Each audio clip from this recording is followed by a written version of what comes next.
I kicked my brother and his wife out over a joke she made about my kids and my late wife, and now half the family thinks I'm the bad guy, but I don't regret it at all.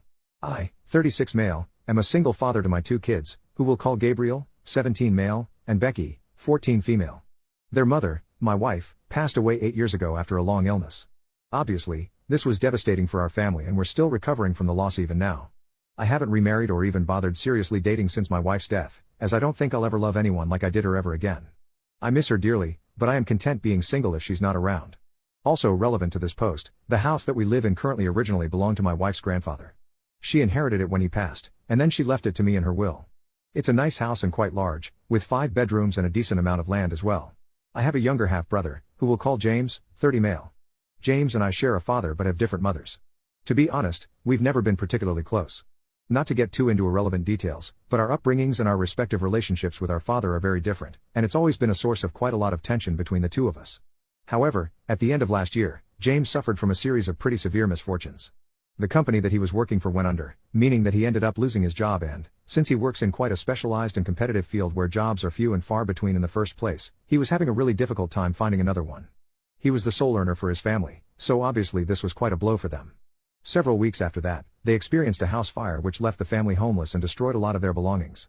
Despite not being close at all, I obviously didn't want to see my family suffer in this way, and since I had the room to do so, I offered for James and his family to come and stay at my home until they were able to get back on their feet. This meant that, living in our house was as follows: myself, my 2 kids, James, his wife Laura, 31 female, and their twins Abby and Sarah, both 9 female. It became apparent very shortly after they moved in that we have very different lifestyles and perspectives on things.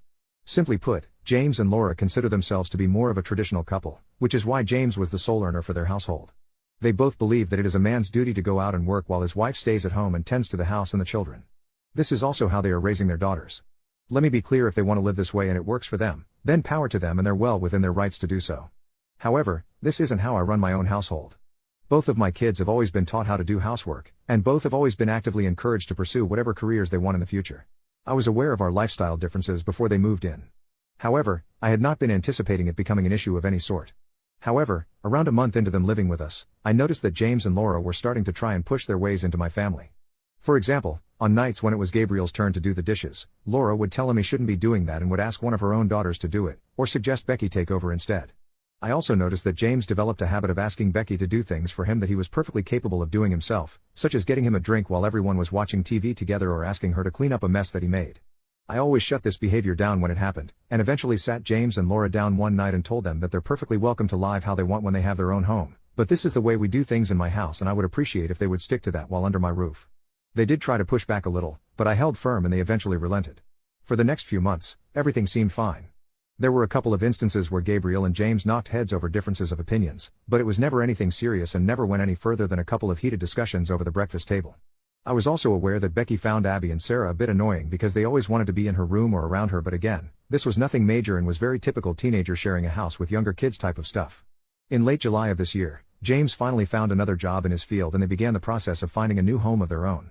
All seemed great. However, around this same time, I noticed that there was a sort of shift in energy between Gabriel and Laura. He seemed suddenly to be quite uncomfortable around her, never wanted to be alone with her and avoided talking to her in group settings. This immediately struck me as odd because he's usually a very laid-back and friendly kid, so I asked him what was up and if anything had happened. At first he said that nothing had, and that she was just being that way she is and it was getting on his nerves. By this I assumed he just meant that she'd start pushing this idea that, as a man, he shouldn't be doing domestic labor of any kind on him again. I contemplated saying something at the time, but decided to leave it as I knew they'd be moving out soon and it wouldn't be a problem anymore. Fast forward a few weeks, James, Laura and their kids are out for the day. My daughter approaches me and says she has something important to tell me that might make me upset. I asked what was up, and she told me that Laura had told her that the reason I haven't remarried or gotten a new girlfriend yet is because women my age don't want to settle for someone who isn't a real man, and had made a joke that my wife was probably having an affair before she died anyway. Becky also said that Laura told her I was jealous of my brother because he earned everything he had while this house was just a handout. Note, aside from inheriting the house, I have also worked for everything I have ever had, and that she feels sorry for Gabriel because I'm going to turn him into a pussy like me. Obviously, I was already furious at this alone, but I wanted to also speak to my son before I took anything further to find out if anything had been said to him as well.